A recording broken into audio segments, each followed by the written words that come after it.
आप सभी को उत्पन्ना एकादशी की शुभकामनाएं। श्री शिवाय नमस्तुभ्यम। जय एकादशी मैया की। जैसा कि आप सभी को पता है, मार्गशीर्ष महीने में आती है उत्पन्ना एकादशी। इसे उत्पन्न एकादशी के रूप में भी जाना जाता है। इसी दिन एकादशी माता का जन्म हुआ था, वो भी श्री नारायण के विग्रह स्वरूप से। ऐसी मान्यता है कि श्री नारायण के तेज से एक देवी उत्पन्न हुई थी, जिन्होंने श्री नारायण की पूर्ण रक्षा की। मूर नामक दैत्य का वध किया। सदा सर्वदा एकादशी का व्रत खुशियों का संचार करेगा। धर्म अर्थ काम मोक्ष की प्राप्ति में एकादशी माता सहायक होंगी और व्रतों की जननी के रूप में जानी जाएंगी। इस तरीके का श्री नारायण ने आशीर्वाद दिया माता एकादशी को। प्रिय श्रोताओं, आप सभी जानते होंगे एकादशी का व्रत अगर कोई करना चाहता है पहली बार तो उत्पन्ना एकादशी के दिन से शुरू कर सकता है। उत्पन्ना एकादशी साल की सभी एकादशियों में से सबसे बड़ी एकादशी है। तो आज जानेंगे अपनी इस वीडियो में एकादशी का व्रत कैसे करेंगे, किस स्वरूप में करेंगे। अगर मात्र एक एकादशी का व्रत आप कर लेते हैं तो 88,000 ब्राह्मणों को भोज कराने का फल प्राप्त होता है। यज्ञ हवन और दान पुण्य के साथ साथ आप जितने भी तीर्थों में स्नान ध्यान करते हैं, मात्र यह वाली एकादशी कर लेने से वही युधिष्ठिर जी से भगवान श्री कृष्ण स्वयं कहते हैं कि श्रेष्ठ फलों की प्राप्ति तत्काल हो जाती है। 2025 में इस एकादशी पर बहुत ही दुर्लभ संयोग का निर्माण हो रहा है। जैसे कि एकादशी तिथि शुरू होगी 15 नवंबर सुबह 12:50 पर और एकादशी तिथि समाप्त होगी 16 नवंबर 2025 सुबह 2:37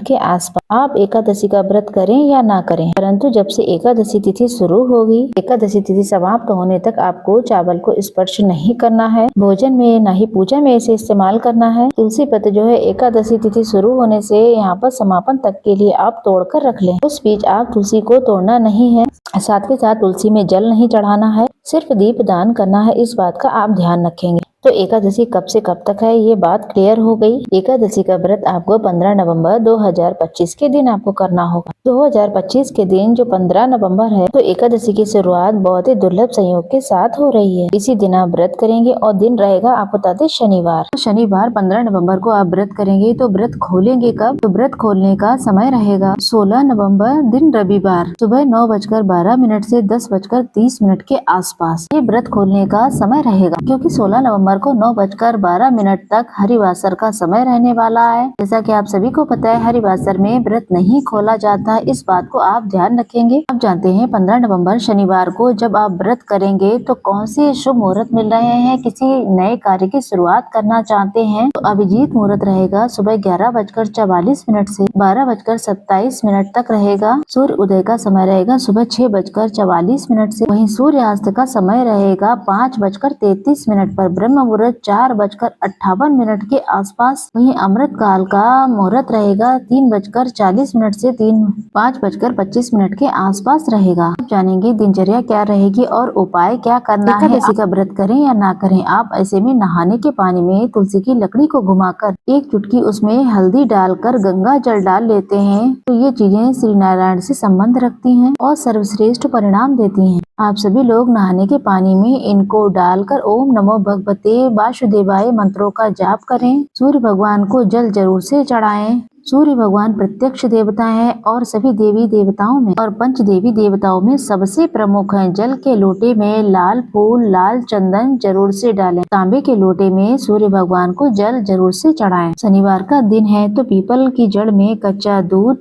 साथ के साथ जल समर्पित करें। 5, 7, 11, 21 परिक्रमा पीपल वृक्ष की जरूर से लगाएं। पीपल वृक्ष की जड़ में श्री नारायण के निमित्त गोल बाती का एक दीपक लगाएं। साथ ही एक यहाँ पर सरसों का तेल का भी दीपक लगाएं। कि शनिवार का दिन है, काला तिल डालें। शनि देवता के निमित्त एक दीप दान जरूर करें। साथ के साथ आपको एक लोटे में थोड़ा सा गंगा जल और काले तिल डाल लेना है। आप सभी स्वधा स्वधा स्वधा 3 बार बोलें या फिर स्वधा स्रोत का पाठ करें। अगर आपके घर में शिवलिंग है या महादेव के मंदिर में है तो 3 बार स्वधा स्वधा बोलना है। ये सब करने के बाद शिवलिंग पर आपको 3 बार बोलने के बाद जो है स्वधा स्वधा बोलकर आपको शिवलिंग पर जरूर से जल चढ़ाना है। गंगा जल काला तिल का संबंध पितरों से होता है। सदा सर्वदा पितरों को हमेशा ही स्वर्ग लोक में वास मिले। अगर अधोगति में है तो उन्हें मुक्ति मिले, ऐसी प्रार्थना करते हुए सुंदर मन से सच्चे मन से शिवलिंग पर जल चढ़ा देना। ये बहुत ही सरल सा छोटा सा काम है। शारीरिक आर्थिक मानसिक कष्टों से मुक्ति मिलती है। जैसा कि आप सभी को पता है मार्गशीर्ष का महीना चल रहा है और साल की सबसे बड़ी एकादशी है। तो आपको शंख में गंगा जल डाल लें और पंचामृत, दूध और दही, घी, शक्कर और शहद, इन 5 चीजों को शंख में भर लेना है। तुलसी पत्र रखकर श्री नारायण के विग्रह स्वरूप को ओम श्री विष्णवे नमः, ओम नमो भगवते वासुदेवाय नमो नमः का जाप करते हुए स्नान करा देना है शुद्ध जल से, या फिर उसके बाद स्नान कराएं। तुलसी पत्र रखकर श्री नारायण के विग्रह स्वरूप को अगर आप स्नान कराते हैं तो कहा जाता है तो इससे धर्म, अर्थ, काम, मोक्ष की प्राप्ति होती है और सद्गुणों का विकास होता है। बिना व्रत के भी आप पूरे अगहन महीने का संपूर्ण फल प्राप्त कर पाएंगे। साथ के साथ इस महीने की यानी कि साल भर की जो 24 एकादशी हैं, उनका फल प्राप्त किया जा सकता है। अगर आप किसी कारण से एकादशी का व्रत नहीं कर पाते हैं तो इस तरीके से आप अपनी दिनचर्या रखें, पीपल पूजा करें, तुलसी पूजा करें, दीप दान करें। आपने घर में जो भी फलाहार इत्यादि बनाया है, दीपक लगाकर भगवान की विधि विधान पूजा करके फलाहार में तुलसी पत्र रख के भगवान को भोग लगाएं। इसके बाद एकादशी व्रत की कथा सुने, चाय, पानी, दूध, दही जो भी आप लेना चाहते हैं तो उसका सेवन दिन भर में एक बार कर सकते हैं। शाम के समय भगवान के निमित्त बैठकर जागरण करें। अगर नहीं हो पाता है तो स्मरण नाम करते हुए भी भगवान के समकक्ष सो जाएं। रात्रि में बिस्तर पर ना सोएं। वैसे तो आप रोज ही बिस्तर पर सोते हैं, इस बात का ध्यान रखें। एकादशी का अगर व्रत करते हैं तो दशमी की रात में आपको प्याज, लहसुन, तामसिक चीजों का सेवन नहीं करना है। दशमी की रात आपको शुद्ध और सात्विक चीजों का सेवन करना है। एकादशी के व्रत में बहुत कायदे से आपको हर चीजों का और नियमों का पालन करना है। वहीं व्रत पारण का जो समय है उस समय तुलसी पूजा करके आप घर में अपने रसोई में द्वादशी को चावल बनाएं, भोग लगाएं, तुलसी पत्र से व्रत खोलें, उसके बाद चावल ग्रहण खुद करें और इस तरीके से आप व्रत का पारण कर सकते हैं। एक समय का भोजन अगर हो सके तो आप ब्राह्मण को दान दक्षिणा दें। तो इस तरीके से आपको उपाय करने हैं, पूजा विधि है, नियम के तहत आपको करने हैं। एकादशी व्रत आपका सफल हो जाएगा।